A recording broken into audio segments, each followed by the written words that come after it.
Cold morning in New York City. That snow we got is not going anywhere anytime soon. Good morning to you. You're watching Fox and Friends First on this Thursday morning. I'm Rob Schmidt. And I'm Heather Childers, and you know how cold it is. You've been outside for us for a couple days. Very well, yes. Nice to have you in here, though. Thank you. Thank you so much for starting your day with us.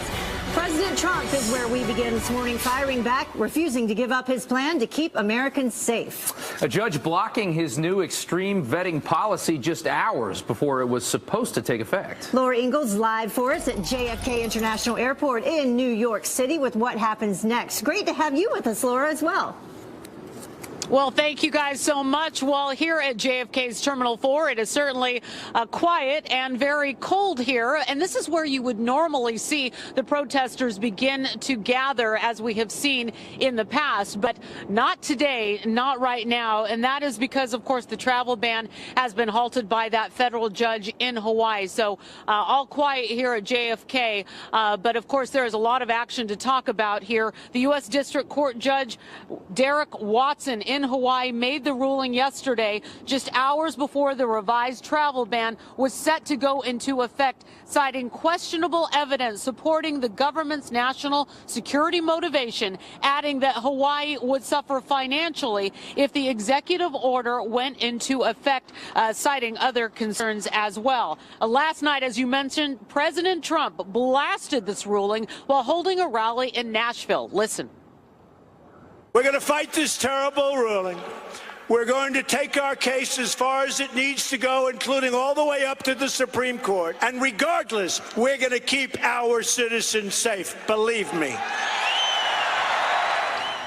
And according to a new Fox News poll on Trump's executive order on immigration, 42% of those polled say they feel safer, 33% said they felt less safe, and 24% said they felt no difference. Now, the latest version of this travel ban, you might remember, had more details of national security concerns, and it also removed Iraq off the list of restricted countries. Reaction from all sides still pouring in. New York's Attorney General Eric Schneiderman said last night that the order by the Federal District Court of Hawaii makes yet that this is just a Muslim ban by another name. We are going to, of course, be hearing more reaction coming in today with that ruling last night. Back to you guys. All right. Thank you very much, Laura. So it didn't happen at midnight as planned. Yeah.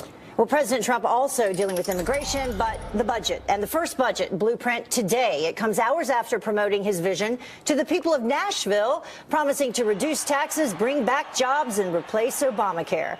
Garrett Tenney's live for us in D.C. with some brand new details on that proposal. Good morning, Garrett. Heather, good morning to you. This is what's known as the skinny budget, and it provides funding to cabinet agencies such as DHS, the State Department, and the EPA.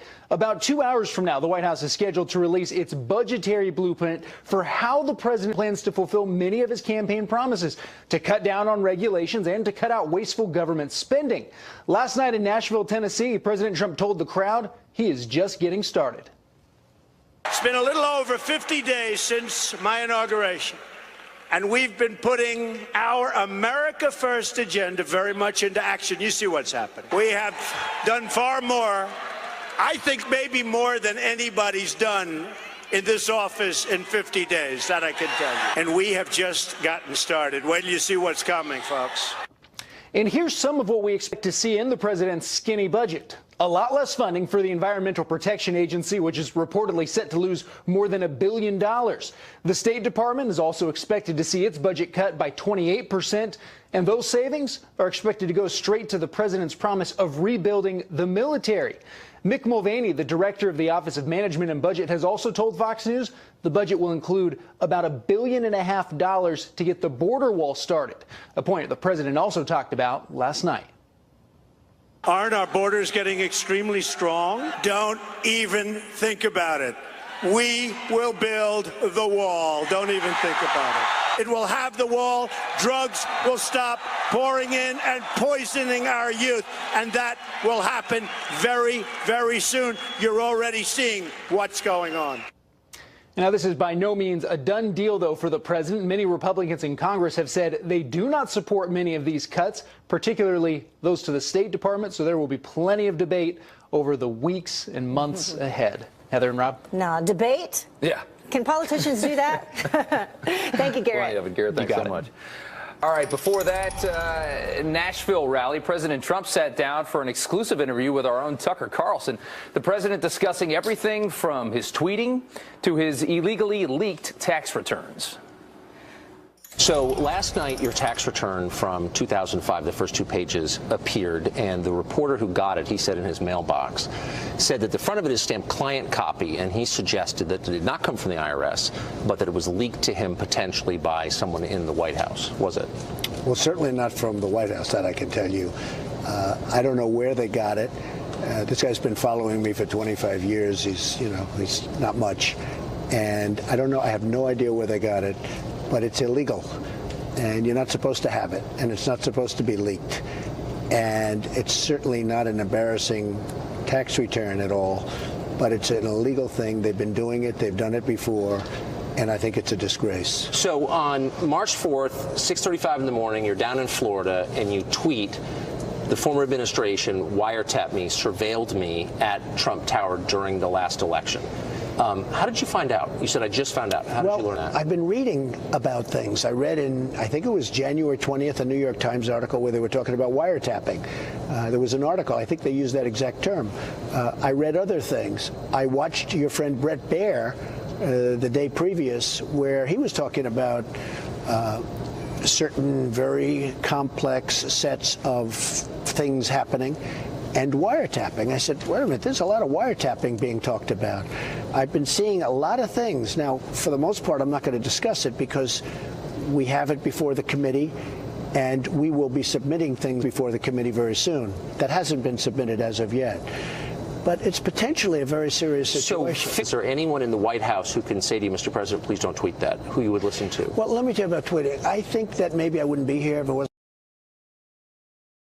for Twitter, because I get such a fake press, such a dishonest press. I mean, if you look at, and I'm not including Fox because I think Fox has been fair to me, but if you look at CNN and if you look at these other networks, NBC, I made a fortune for NBC with The Apprentice. I had a top show where they were doing horribly, and I had one of the most successful reality shows of all time. And I was in for 14 seasons. And you see what happened when I'm not on. You saw what happened to the show. It was a disaster. I was on. I was very good to NBC, and they are despicable. They're despicable in their coverage. CBS, ABC, you take a look at what's going on. I call it the fake press, the fake media. It is a disgrace what's happening. I have my own form of media. So, you know, if I tweet 2 or 3 or 4 or 5 times a day, and if most of them are good, and I really want them all to be good, but if I make one mistake in a month, now this one I don't think is going to prove to be a mistake at all. Well, a brand new Fox poll showing how Americans really feel about the president's tweeting. The reaction quite mixed, as you see here, but just 16% of people say that they approve of the tweets. 32% wish that he'd be more cautious with his tweeting. 50% of people say they don't want him tweeting. They do engage with him, though. They do. Maybe he'll tweet us this one. Well, new overnight for you, the nation's new top diplomat, Rex Tillerson, meeting with Japan's Prime Minister Shinzo Abe just hours ago. The Secretary of State reaffirming the U.S.'s relationship with Japan, calling our allies critical to put an end to North Korea's escalating threat we've told you about. Well, he heads to South Korea next before wrapping up his trip in China. The Russian spy ship, that one we've been talking about, it's back, hovering in U.S. international waters right on the edge. The Viktor Leonov spotted just 20 miles off Georgia's coast, antagonizing the U.S. coastline once again. Last month, the Navy caught that same ship sailing 30 miles off the coast of Connecticut. U.S. officials believe Russia is doing a run up and down the East Coast before docking in Jamaica next month. Russia also at the center of one of the largest cyber attacks in history. The FBI charging 2 Russian spies and 2 black market hackers with stealing from millions of Americans. The Justice Department accusing them of taking personal and financial information from Yahoo users over a 2-year period, and they did a lot of damage. One of the 2 masterminds behind that hack was arrested in Canada. We may finally know what was said in that secret tarmac meeting. A government watchdog group slapping the Department of Justice with a lawsuit for records of Bill Clinton and Loretta Lynch's conversation. That meeting back in June, taking place just days before the FBI announced Hillary Clinton would not be indicted over her private email scandal. All right, well, here's some Thursday morning motivation for you. Before you even opened your eyes, SpaceX was making history. 2, 1, 0. Liftoff. Early this morning, SpaceX launching a rocket at the Kennedy Space Center, deploying a communications satellite into orbit. That never gets old watching that. Oh, it's so cool what they're doing. This was the mission's second attempt. Strong winds. Doesn't work. Scrubbed the original plan, which was set for Tuesday. They finally got it off, though. Really remarkable. Yeah, it is. It's something else what they're doing out there in California with that program. All right, 10 minutes after the hour now, and a Fox News alert. The daring escape caught on camera. A woman stuffed into the trunk of her own car. She manages to get away, and now the hunt is on for her kidnapper. Wow. Anything we can dream for our country, we can achieve for our country. All we have to do is tap into that American pride. American pride on full display as President Trump rallies the crowd in Nashville. So what did voters think? Some brand new dials just in overnight. And everybody knows this video now. This 4-year-old internet sensation steals the show once again. Her new appearance and has everybody going nuts. I love her glasses. Yeah, stay tuned. There's face hoping that it will lead to an arrest. Search is on. An armed and dangerous suspect wanted for shooting 2 police officers arrested overnight. Cops in Detroit patrolling the same area where Wayne State University Officer Sergeant Colin Rose was killed execution style last November. That's when they say Raymond Durham opened fire, shooting 2 officers. Both are okay, though shot multiple times. Durham is now in custody and being questioned about Sergeant Rose's shooting. President Trump going back on the road, holding a rally in Nashville last night. So what did the American people think? The grades are in, and here to break down his speech is Lee Carter. He's the president and partner at Maslansky and Partners. We always love having you with us. Love to be here. Very interesting. So let's take a couple parts of what the president had to say. Let's begin with the travel ban, saying that the ruling makes us look weak. This ruling makes us look weak. Which, by the way, we no longer are, believe me. Just look at our borders. We're going to fight this terrible ruling. We're going to take our case as far as it needs to go, including all the way up to the Supreme Court. We're going to win. We're going to keep our citizens safe. And regardless, we're going to keep our citizens safe. Believe me. Wow, that's remarkable, the difference there. Huge difference. You can see that. Republicans gave this an A, independents a B, Democrats an F. And I think what's really important here is that we have to understand how divided we are. And this isn't that surprising, but the issue here is that Republicans and independents really look at this as an issue of national security. Democrats are looking at this as a humanitarian issue. When you look at it that differently, it's hard to come together. And even President Trump in his interview last night says, I'm not going to get Democrats on board here. So, and he's pretty much right. So he's got to move this thing forward and do the best he can in getting people on board, but it doesn't look like anything that he's going to say is going to get the Democrats to come to his side. They're having a problem moving it forward, the courts as well. Well, he had this to say about taxes, but first, Obamacare. I want to get to taxes. I want to cut the hell out of taxes, but before I can do that, I would have loved to have put it first, I'll be honest. There is one more very important thing that we have to do. We are going to repeal and replace horrible, disastrous Obamacare. You're right. There again. The huge divide. Huge, huge divide. Republicans love this. This was sort of classic Donald Trump. They gave it an A-. Independents a B-. And you can see the Democrats, again, an F. This whole notion when he talks about this horrible, failing, terrible Obamacare, he does not do as well as what he's selling what he is going to do with the Democrats. Certainly Republicans love this kind of message. Independents kind of wish he'd be a little bit more presidential here, but it is, again, classic Donald Trump. Now, we'll see what happens. Still some negotiation to be done with that as well. And the new health care plan, better for you and your family. You talked about that. It repeals hundreds of billions of dollars in Obamacare taxes. It provides tax credits to people to purchase the care that is rightfully theirs. The bill that I will ultimately sign, and that will be a bill where everybody's going to get into the room and we're going to get it done. We'll get rid of Obamacare and make health care better for you and for your family. Looks like Republicans believe him. They sure do. You see Republicans again an A, independents a B. Democrats here a little bit better. They gave it a D minus, not quite an F. But the important part to remember here is when Donald Trump tells what he is going to do, which is what this message is all about, he does much better than when he just says, look, enough of this nonsense, enough of Obamacare, it's a disaster. When he talks about selling what he is doing, much, much better. And so he needs to continue to do that to get people on board. Right, the art of the deal, so he knows how to do that selling. For sure. So the American people, they were definitely enthusiastic last night. He talked about American pride. Anything we can dream for our country, we can achieve for our country.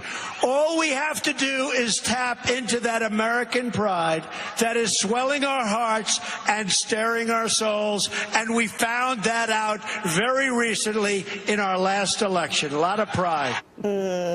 So you can see there, Republicans and independents love this whole notion of American pride. But at the end there, when he talked about, you could see at the last election, you just saw those Democrats say, not so much pride for me. They gave it a D there. But overall, when he gets back to that positive, talks about the American pride, talks about imagining all that we can accomplish, he does much, much better than when he goes on some of the negative rants. And for the Democrats, the election's over. So, we're all Americans. Let's get enthused and try to make it work. Let's try to get back together. Yeah. Thank you, Lee. Always great to have you. Great to be here. Rob?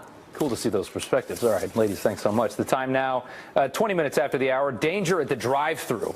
Great story here. The McDonald's worker now being hailed a hero for jumping into action to save an unconscious police officer. Also trying to escape the winter blues. Sure is cold outside. Trying to plan your summer vacation, maybe make it easier. The one thing you need to know before you book your flight. Stay tuned.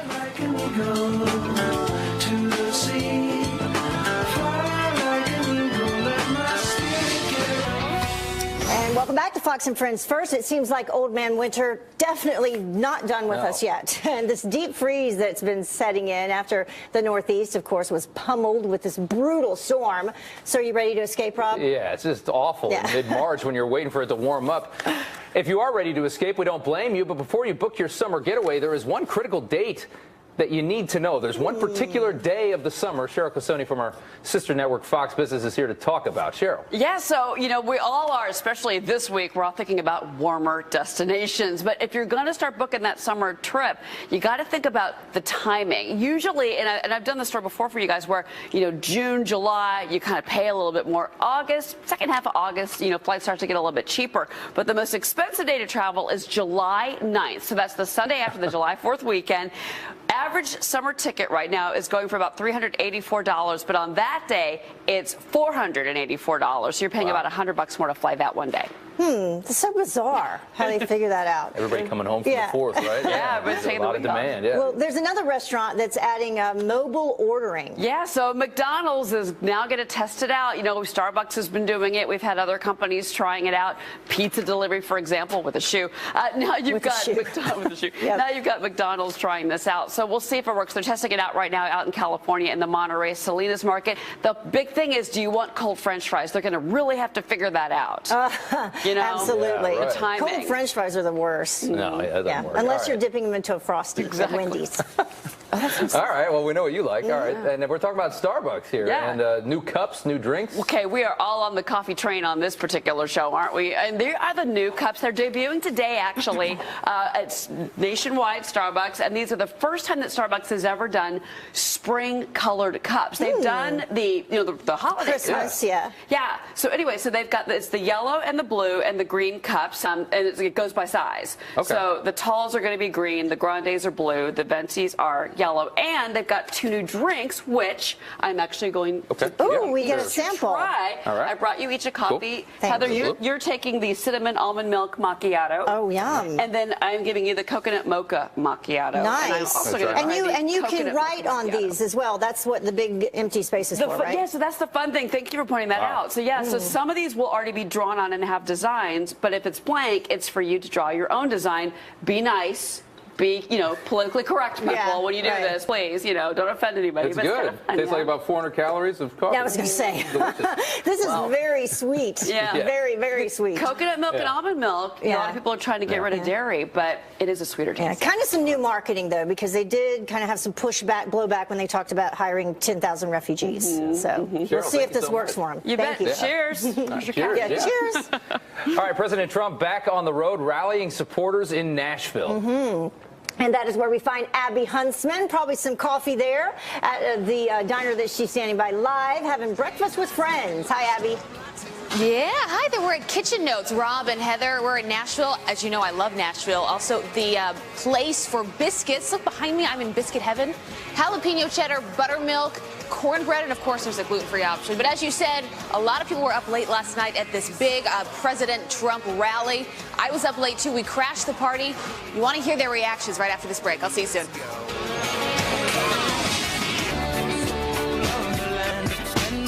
From the sea and sand till the sun comes up again. Time for a champion to the soul of the land. And our heart from the sea and sand till the sun comes up again. Nice. A little sunshine would be really welcome today, especially if it could warm things up a little bit for much of the Northeast. Good morning. You're watching Fox and Friends First. I'm Heather Childers. And I'm Rob Schmidt. It is about 31 minutes past the hour, and we're going to be talking about the budget now. Budget blueprint. All eyes on President Trump today as he's set to unveil his first federal budget proposal. Yeah, this comes after a huge rally in Nashville where he made his pitch to the people, promising to reduce taxes, bring back jobs, and replace Obamacare. Yeah, Garrett Tenney live in Washington, D.C. with a look at the budget and what's in and what's out. Garrett. Rob and Heather, good morning to you. You'll remember throughout the campaign, President Trump promised that he would cut regulations and make the government leaner and more efficient. Well, this morning, we're learning just how much leaner some government agencies will be. The Environmental Protection Agency is expected to be the hardest hit in the president's budget, which will reportedly cut the agency's funding by 31%. Not far behind, though, is the State Department, which is expected to lose around 28%. Those cuts, along with others, are expected to cover an anticipated $54 billion increase in funding for the Defense Department, as well as a slight boost for Homeland Security. Last night in Nashville, Tennessee, the president said moves like these are about making good on his campaign promises. We've begun a dramatic effort to eliminate job-killing federal regulations like nobody has ever seen before. Slash. We're going to put our miners back to work. We're going to put our auto industry back to work. Already, because of this new business climate, we are creating jobs that are starting to pour back into our country like we haven't seen in many, many decades. In taxes were another big target for the president on the campaign trail, and last night he said that without taking care of health care reform, tax reform will be hard to do. I want to get to taxes. I want to cut the hell out of taxes, but before I can do that, and we are going to repeal and replace horrible, disastrous Obamacare. Now, of course, this rally was part of the White House's outreach effort to the American people to try and build support for the health care replacement plans.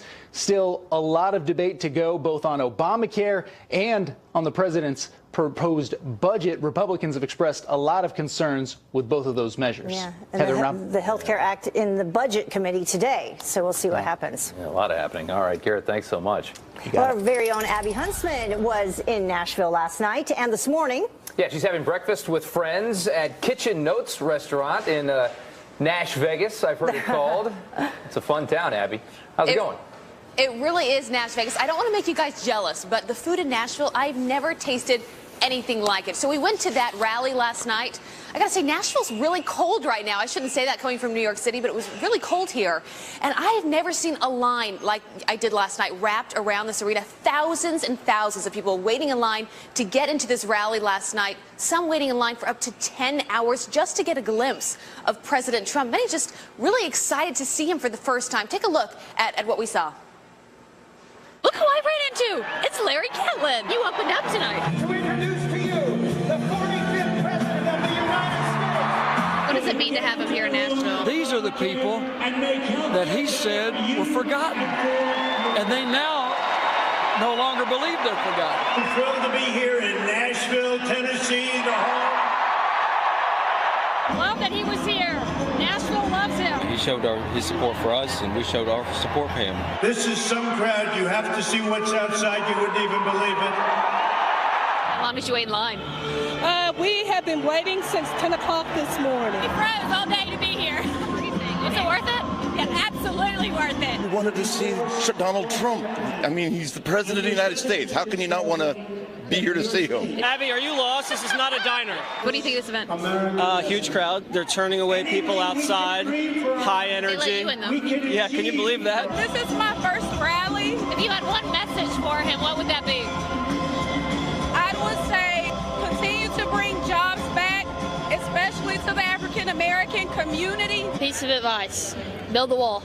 Build the wall. What resonates the most with you? I think just the tax cuts, just making, the American people the forefront.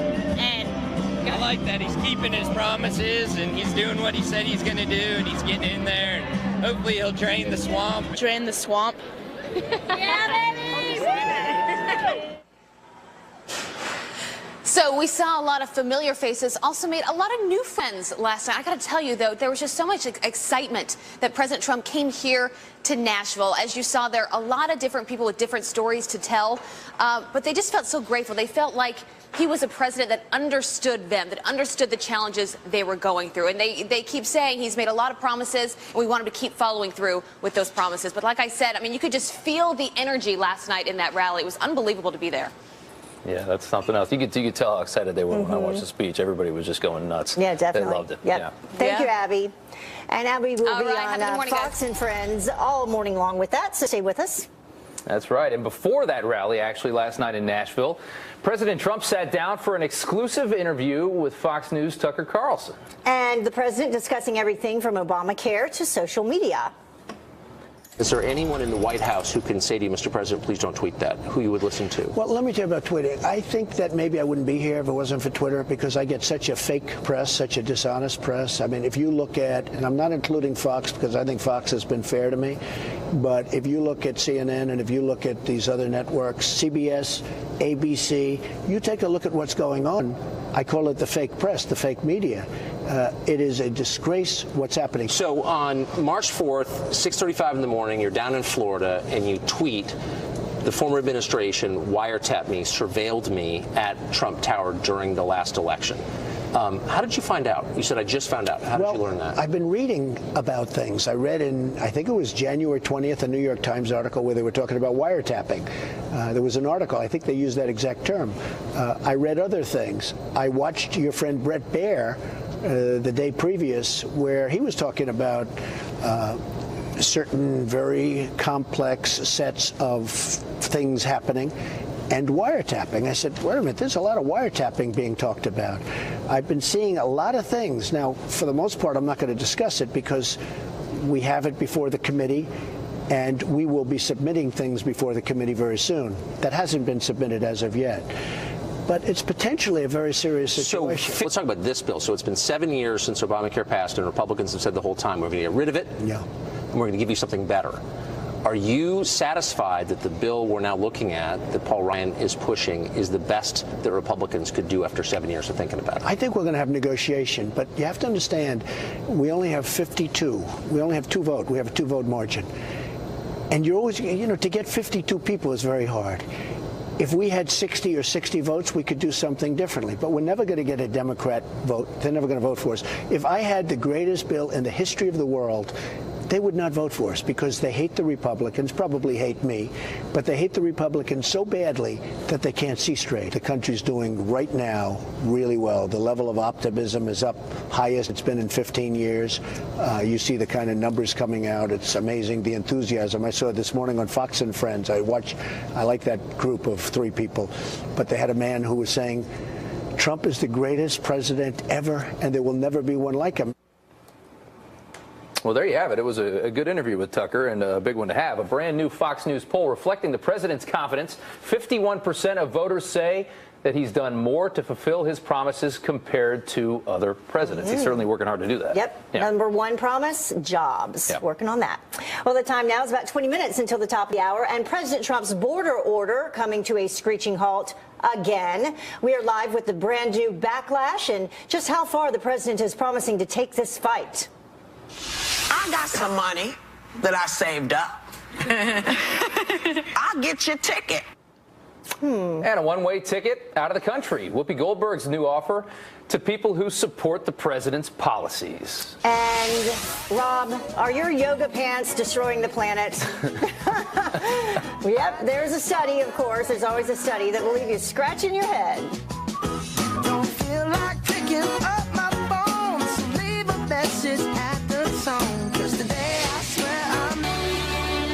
Welcome back to Fox and Friends First. A community outraged over this disgusting display of vandalism. You can tell where this is. This patriotic mural was in Tennessee. And the Believe in Nashville mural, it's a popular tourist spot, found covered in black tar. It happened just weeks before its 5-year anniversary. The building owners say that they don't know who did it, but they plan to repaint it. The vandalism happened the night before President Trump's rally in the Music City. Well, do you support President Trump's policies? Well, Whoopi Goldberg wants you to leave the country, and she says she'll even pay for your ticket. I got some money that I saved up. I'll get your ticket. If you really like the way of life that this man has suggested, go on and go over there, where everybody may think like you do. All right.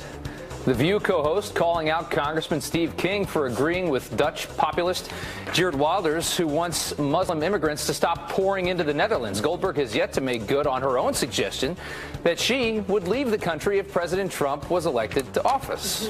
I was going to say, they're all now too lazy to leave, so they want everyone else to leave. Well, Fox Business Alert for you now. President Trump gearing up to unveil his first budget today. That's right. Cheryl Casoni from our sister network, Fox Business, here now with a preview of this plan. Cheryl. Yeah, so good morning again, guys. President Trump about to unveil his first budget, submitting the plan to Congress today. He's promising a plan that will boost security and secure the borders. The $1.15 trillion budget will include a big boost to the Pentagon, a $54 billion boost to defense spending, $1.5 billion for the border wall to be built along the U.S.-Mexico border. But there will be some deep cuts to other agencies, including a 25% cut to the EPA's budget, along with some other cuts to foreign aid and the arts. Now, another campaign promise was jobs being brought home to America, especially manufacturing jobs. The president took his message to Detroit yesterday, telling auto workers he would continue to push for their industry and their jobs.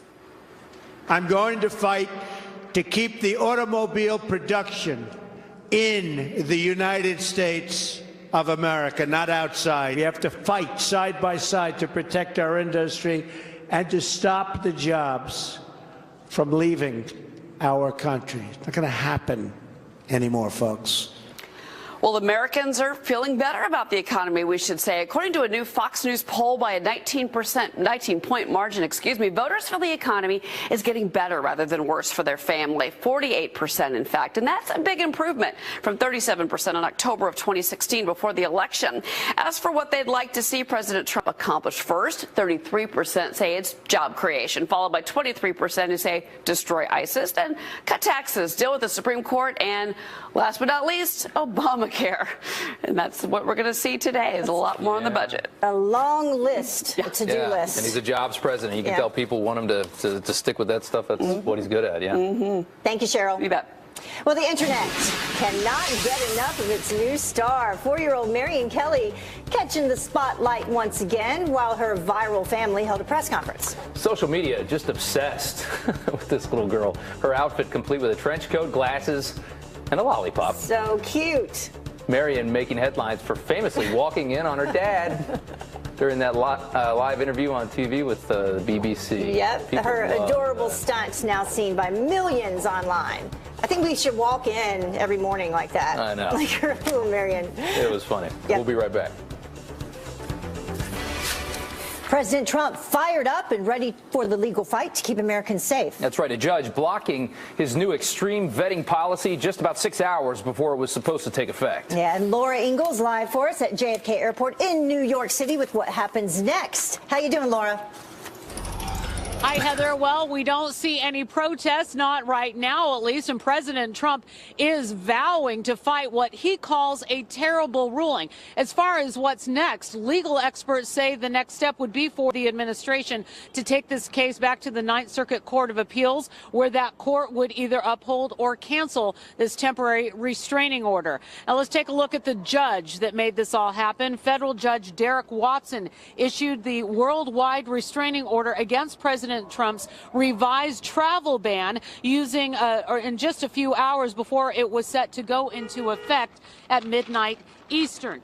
Judge Watson argued his state would suffer due to its Muslim population with tourism and foreign students.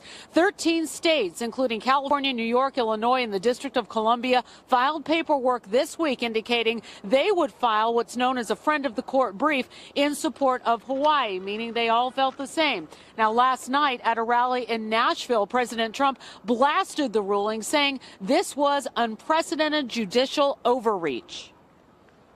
We're talking about the safety of our nation, the safety and security of our people. This ruling makes us look weak, which, by the way, we no longer are, believe me. Just look at our borders.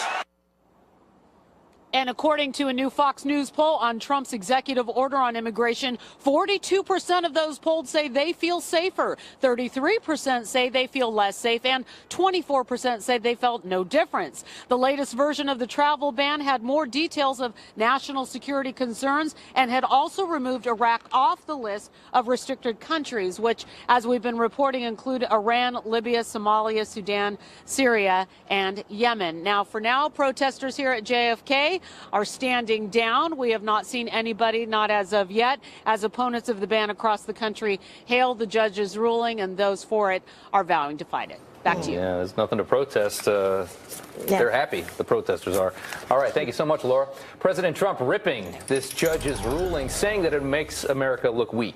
Fox News radio host Todd Starnes says that's not all. It also puts our nation at risk. Yeah, he joins us live now with his one-minute commentary. Good morning, Todd. Yeah, that's right, guys. Good morning. I've just about had it with federal judges legislating from the bench. Now, the latest Judge Derek Watson of Hawaii, he blocked President Trump's temporary immigration ban. The president called Judge Watson's decision unprecedented judicial overreach. Critics say it's a ban on Muslims. But that's not true. It's a ban on refugees from countries infested with jihadists. What in the name of Don Ho is wrong with these people? How many more Americans must die or be maimed in the name of political correctness? Judge Watson's decision puts all of us in grave danger. Attorney General Jeff Sessions says around 300 of the FBI's active domestic terror investigations involve people who came here as refugees. That's a lot of potential jihadists. So I say, send the refugees to Honolulu, every last one of them. Let them put on a grass skirt, toss back a Mai Tai, sing tiny bubbles on Waikiki Beach. What do I care? Just keep them out of the lower 48. Aloha, America. Aloha to that. Todd, thanks so much. Thanks, guys. All right, let's keep talking about this one, the border order halt. Do you think that this move made by this Hawaiian judge was politically motivated, as the president says? Log on to the Fox and Friends First Facebook page right after the show for a live debate. Use the hashtag #KeepTalking. And the time now is about 6 minutes until the top of the hour, and danger at the drive-thru. The McDonald's worker, look at this, being hailed a hero for jumping right through the window into action to save a police officer. And the strangest story of the morning, are your yoga pants destroying the planet? I certainly hope not. Brand new study that will leave you scratching your head. Stay tuned.